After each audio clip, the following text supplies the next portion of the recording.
মিলিটারিরা মেঘলারে মাইরা ফেলেছে। বাংলা চলচ্চিত্রের ইতিহাসে কিংবদন্তি কৌতুক অভিনেতাদের একজন দিলদার। একটা সময় যার উপস্থিতিতে প্রেক্ষাগৃহে বইতো হাসির ঝর্ণাধারা, দর্শকদের উচ্ছ্বাস। 2003 সালের 13ই জুলাই দর্শকদের মুখের হাসি কেড়ে নিয়ে পাড়ি দেন না ফেরার দেশে। এই কিংবদন্তির মৃত্যুর 22 বছর পেরিয়ে গেলেও এখনো তাকে স্মরণ করেন দর্শকরা। টাকা নেওয়ার জন্য তো বেঈমান আলী হাদি যথেষ্ট। চাঁদপুরে জন্ম নেওয়া এই শিল্পীর প্রকৃত নাম দেলোয়ার হোসেন। মাত্র 20 বছর বয়সে ক্যামেরার সামনে দাঁড়ানো এই মানুষটি প্রথম বড় পর্দায় সুযোগ পান 1972 সালে। কেন এমন হয় সিনেমার মাধ্যমে।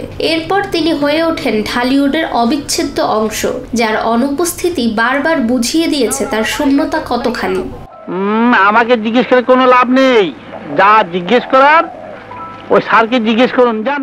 ফাহমিদা বিনতে আনোয়ার, নিরপেক্ষ।